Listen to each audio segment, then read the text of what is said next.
Hi everyone, today I'm here with my friend, the authoress of the book, Nuda, Zea Maori. And I'm so happy that she could make time for me and talk about her book. And I'm gonna ask her a few questions and let's see what she has to say. It's such an interesting book, thank you for making time. Pleasure.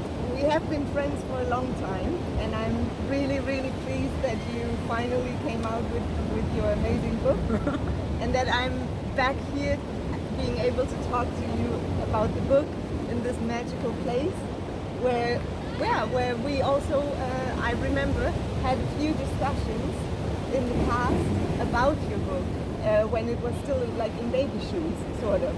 Yeah, let's say it's been a good back scene for our talks and now the talks are in the book or something like that. Okay, so can you tell me a little bit about the book? Why did you write it? What made you write the book? And what does it mean to you? Okay.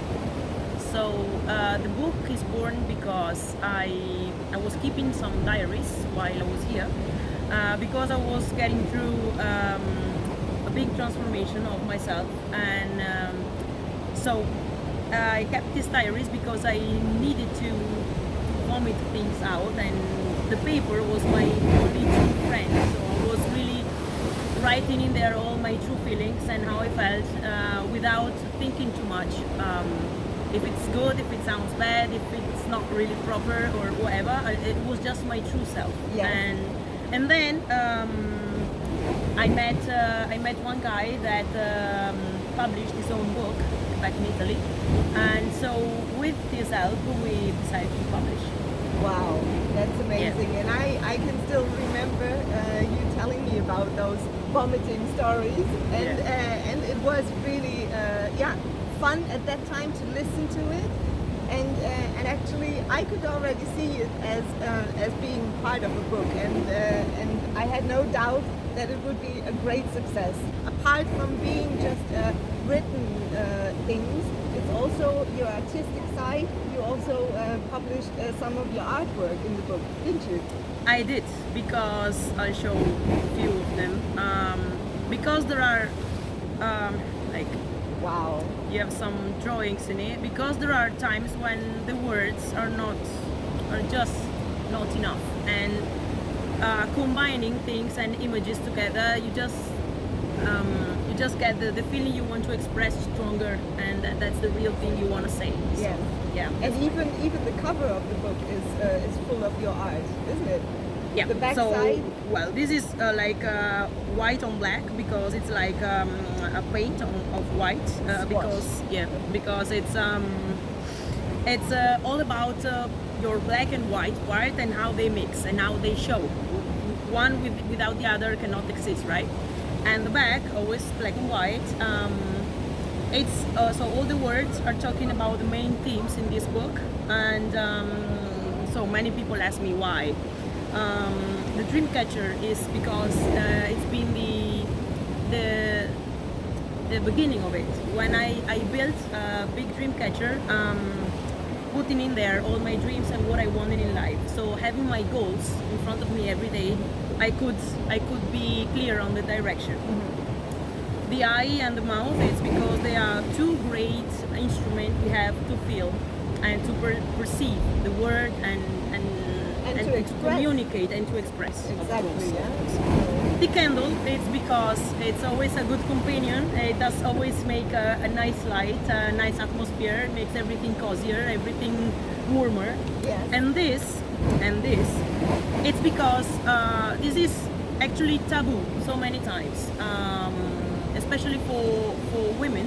We're not used to talk about it and what gets through it and what comes out of it and the feelings that this gives and how much meaning this has. And so it's a question mark because it's like a corridor. I see it like that, a corridor with guests coming in and out, and then it's up to you who you want to let in, how the guest is behaving inside your house, and how the visit is, and also what it leaves, and also about maternity, because when you give birth to a child, it is also passing through this. Yeah. So it has a lot to do with the woman side And of it the has person. a lot to say. You were speaking about transformation, learning about yourself, also who you invite in that corridor, and you, I guess, you established some new rules at that time. Who would be allowed in that corridor, or who you would feel comfortable with, and all those kind of things. Yes, because sex or sexuality or making love to somebody depends on the occasion. It's a great way to get to know yourself and the person in front of you.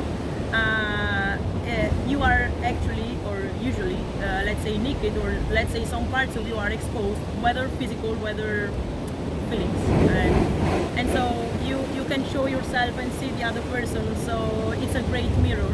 We Yeah. should also be grateful that we have and use it this way, not without just physical pleasure. And not more. only maybe looking at it from a physical aspect, but also, like you mentioned earlier, more a deeper sense, being naked not only physically but also on a soul level.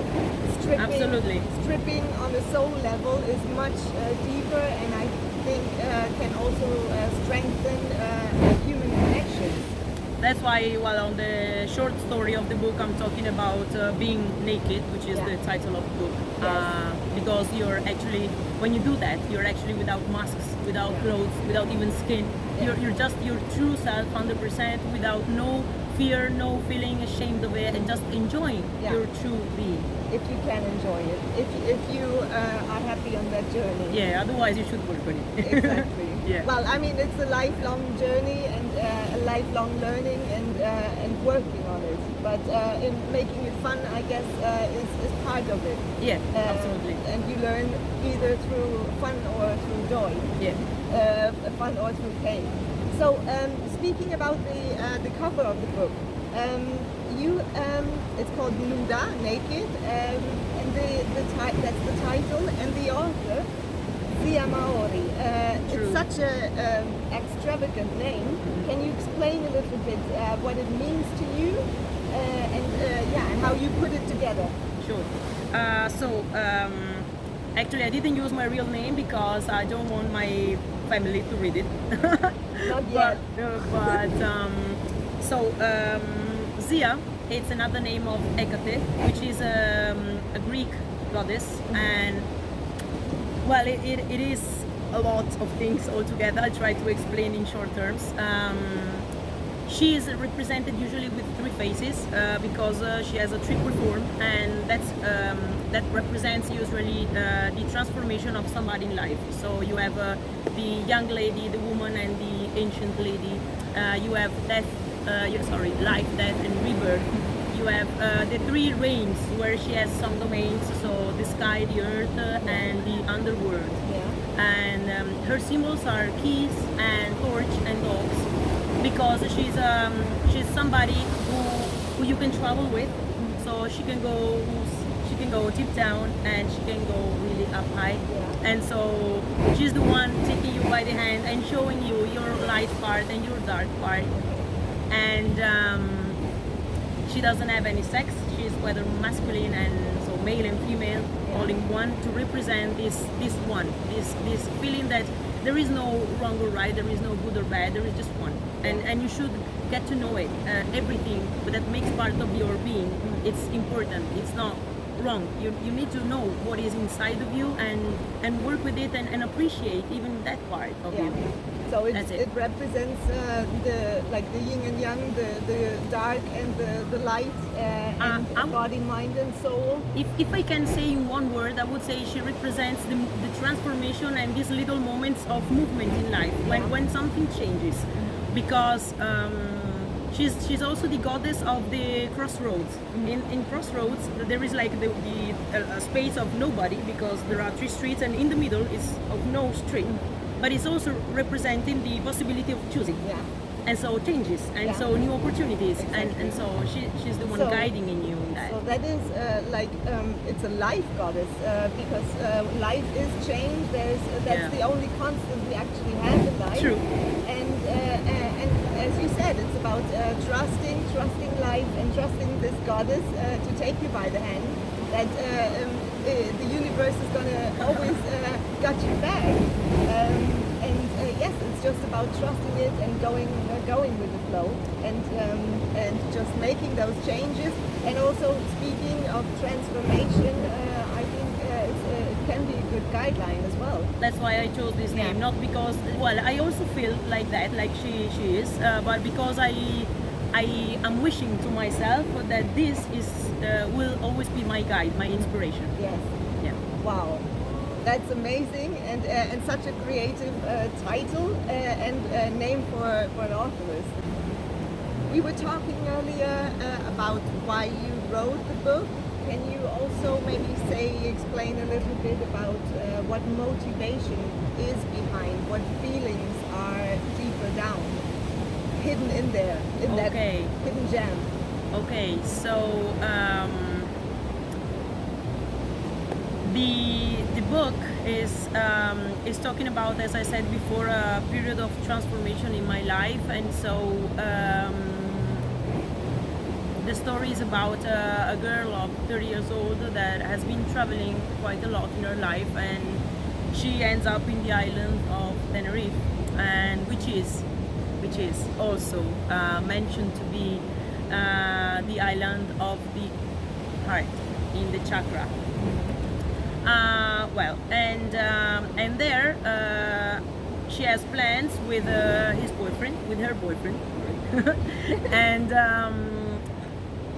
and well, in few months her whole world and projects fall apart, and nothing is working as she planned, and so it comes a time of loneliness, of really facing oneself, how I'm done, how I'm feeling things, how I'm thinking, how I behave, how I see the other people, and so this girl gets through all this, discovering finally who she really is and what makes her happy, and so in this search of herself, she finds out the dreams and the goals she has, so new goals in life, adventures. She feels really enthusiastic, and she tries one thing she has always been thinking of, which is exploring sex in different ways. And one thing that has always been there is been having sex with another woman or more people together, to see what is there behind, how do I feel when I do that, is that my way or is not. I didn't even try, so that's all what is going on and what is moving underneath, and the perception of love and relationship of course changes. Speaking of that, over the time, how has your perception and view changed in terms of love and relationship? A lot. A lot, because it's a story about myself, yeah. So when I talk about the girl of 30 years old, it's me. Just to be clear, I come out of a society where you need to reach some goals in your life. Well, that's what other people want from you.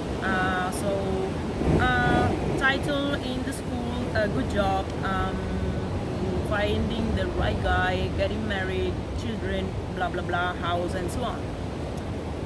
So that was what was right to do in my head at the beginning. So everything which came across in my life before was passing these filters all the time. Something new comes out, maybe something funny, something I need to learn from, and it was directly out because it didn't pass the filters. Yeah. And what I did in this experience was taking all the filters out. So no rules in anything, just accepting what comes from the outside and see and discover and get to know something new. So in terms of relationship, I thank thanks to universe or whatever energy is up there,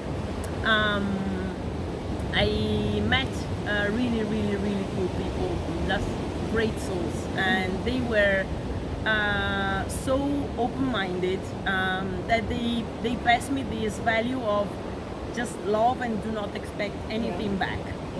So there was no I love you because you love me, I give you because then you give me. So it was unconditional love. It is do how you feel, point. There is no expectation. If you want to be with me today and tomorrow with 10 other people, you are free. It's your life, it's your body, it's your soul. Enjoy it as you wish. It doesn't depend on me. And I cannot want this from you if you don't want to give it. So that was the kind of love we shared. And do you still now, after going through this transformation, do you still live that way of going through that transformation? I surely think still now that every human being is absolutely free to feel and should not go against himself about feelings. I do reconsider a few points because, of course, you cannot have everything, right? You need to choose sometimes, and if you choose one road, you need to leave the other out. And so it depends what you want from one person and how the other person sees it. And so it's about getting an agreement, let's say, of how we should live this feeling together. And we are still on a journey, so it's not still discovering yet. Of course. Exactly, it's a never-ending story. Absolutely. You were mentioning growing up with a lot of paradigms, saying that from family was expected some other lifestyle that you were supposed or meant to be living. So you broke free from a sort of comfort zone, and tell us a little bit about that process. I mean, coming here, I know for myself it is a challenge, and it's always challenging times, especially if you're not close to your closest friends or family. But at the same time, it's also this freedom of exploring your own self and making your own journey livable.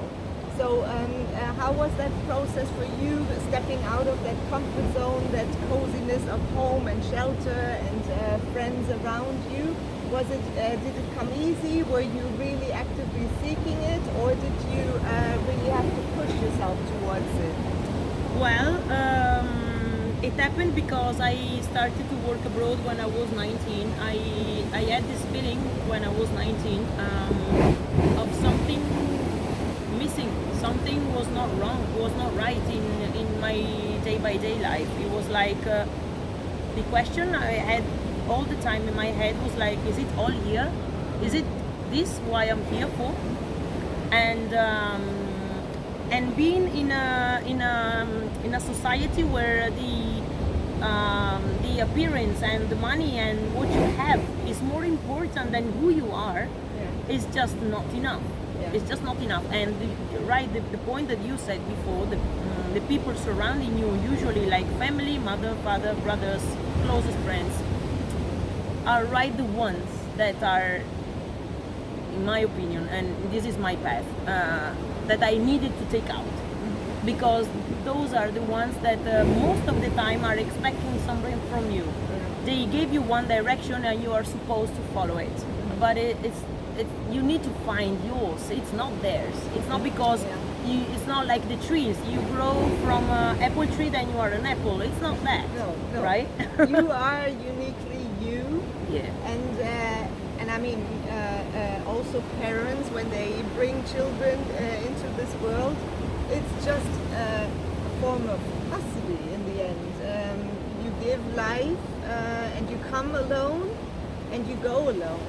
And it's the upbringing, yes, but then also it's learning to let go Yeah. And if it's true love and unconditional love, you will always find your way back to that. Maybe with a different mindset, like Yeah. you went back to your home and saw your parents back again, and you were a different person with But all the experience. I have one question, but I know your answer already. But it's just because it's an important question. Suppose that one person stays on the earth for 70 years, 70, right? And the way of thinking and to see the world stays the same for 70 years. Yeah. What's the point? What's the point of being here? That's their path. Yeah. So Yeah. they choose that. I mean, it can get a very lonely path, I can imagine, because Sometimes it is. all the surroundings is constantly changing. Like we have here the sea, and you see the sea is always going up and down. It's always moving, the same as the sky. Today Yeah. we don't really have any clouds, but if there were clouds, you would see cloud formations changing all the time. And so it is with people in life, and even if someone actively decides to remain in the comfort zone, that's how I see it. The life principle is or create or disintegrate. So even if that person decided to stay in that same home or the same surrounding, the life law would be disintegrating. So eventually, since that person is not seeking any growth or any creation or any personal development, that person ultimately is gonna stay and go further down the road. Yeah. Because you are supposed to change in life. Exactly. We are spirit, and that's the infinite essence of our human side. Speaking of the Ekates, I see it. I find it quite representative as body, mind, and soul. So speaking of body and mind, those are the finite parts of us. But speaking of soul, that is really the infinite part of the human being. And that part is always up for growth and up for creation and up for stimulation and seeking life.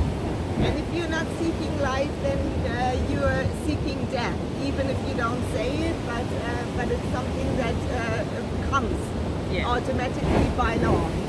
And about the comfort zone that you were saying before, the process, I'll make you one example that is going to make you laugh because you're German. And what happened to me is that I was working in Tunisia. Yeah, Tunis.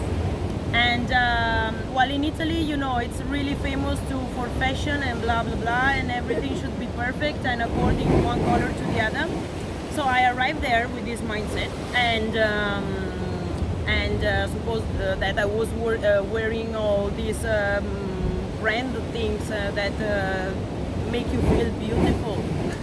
So I arrive in these conditions there, and I see people from all over the world in the village, in the hotel where I was working. And there I see German people that are wearing white socks with sandals, and for me they are like, why are you doing that? And but at the end my thought was, look, they are still alive, they are still smiling, they are still living, they're not dying because they're not well dressed, in my opinion, right? Exactly. And so that was the beginning of it. Then I saw people from Poland in the pool with bikini and the winter jacket on it, and I said, what's wrong with you? But they are like that. What's wrong with them? Nothing. Yeah. It's their culture. And at the end, I understood that it depends on, let's make an example, it depends on the game where you're born, right? Yeah. Let's say you're born in the game of chess, so there you learn all the rules, how to win, what move you should do, and blah blah blah. And then at one point of your life they take you out of the chess game and they put you into the Dharma. Yeah. And so there the rules are changing, and you need to communicate and to move and to win in another way. If you don't do that, you're gonna die, because you cannot have interact with things and people around you. You need to change to take your old skin out and build a new one. Yeah, or sort of like find a way. Like you said, communication is a very good key in that sense.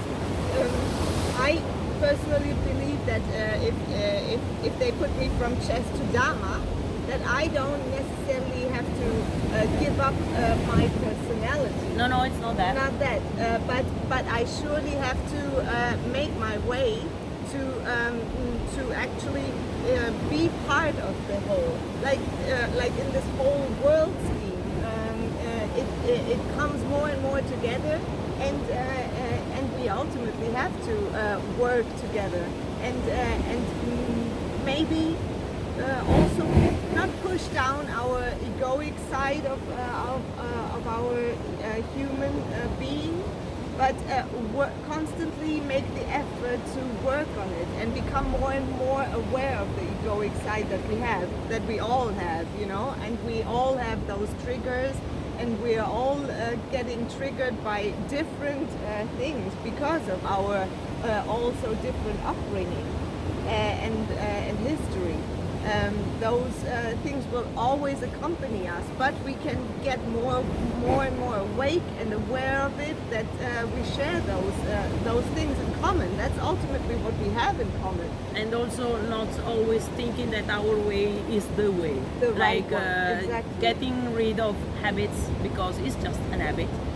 Get rid of judgments, get rid of all these things that make you stiff. It doesn't make you liquid. You cannot move, right? Exactly. You are staying there. It's very rigid, and I mean, it's beautiful. Nature is like that. It's diverse, and it's constantly moving and changing, and things always and adapting. And things, if you put that trust, like you were describing, putting that trust in Ekate, representing your trust goddess. If you trust that process, then it is something that will always work out for the good, and will always have your back. It will always work, but keeping rigid and going against the flow, it's not It's really just cracking all the time. helping. Yeah. So lifelong lessons, and it's an inspiration, this book. And I'm so proud that you've finally written it. Really, honestly, and that you're back on this beautiful island. So, Zea, can you maybe share with us a golden nugget of the book that is very meaningful to you? Can you read it for us? I'll give a shortcut. Okay. It's about the moments in life. Smiling is life. Looking for something or somebody is life. Crying is life. Looking foolish is life. Fighting is life. Making love is life. Arguing is life. Getting dirty is life. Everything that gives you an emotion is life. Wow, it is. So it's very accepting, actually.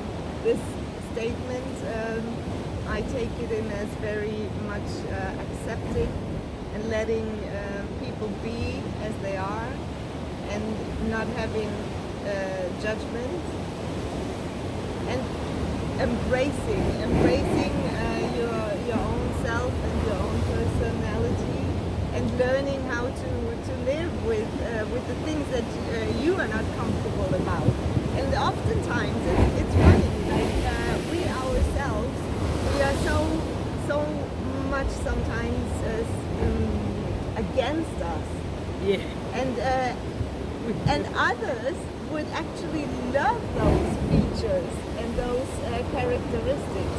Yeah, that we're trying to hide desperately. Exactly, and others say like, "Oh my God, I love this about you," Yeah. and that's your highlight. This is really you. And then when these parts of you come out, you will also meet the people that have the same part. And Yeah. so Yeah. it's another way of meeting. There you have connections with Yeah. people. It's not just meeting and getting a beer together. Yeah. You meet your partners in life. Exactly. Yes. So if you are in harmony with your own self, you are more likely to meet the right people, and then also, of Absolutely. course, allowing them in Yeah. and not pushing them away, only because they don't really fit your scheme, or they don't really fit what you were maybe used to before. Because we can be very conditioned to a certain kind of person or people, and very much in tune with those people, but actually they're not really the ones that are in alignment with us, because we are pure love, and we should embrace that. So thank you so much, Zea, for that lovely interview. Thank you, Julie. On this special place, Tenerife and sunshine, and I hope to see you again. Hope so. Yeah. Come, my friend.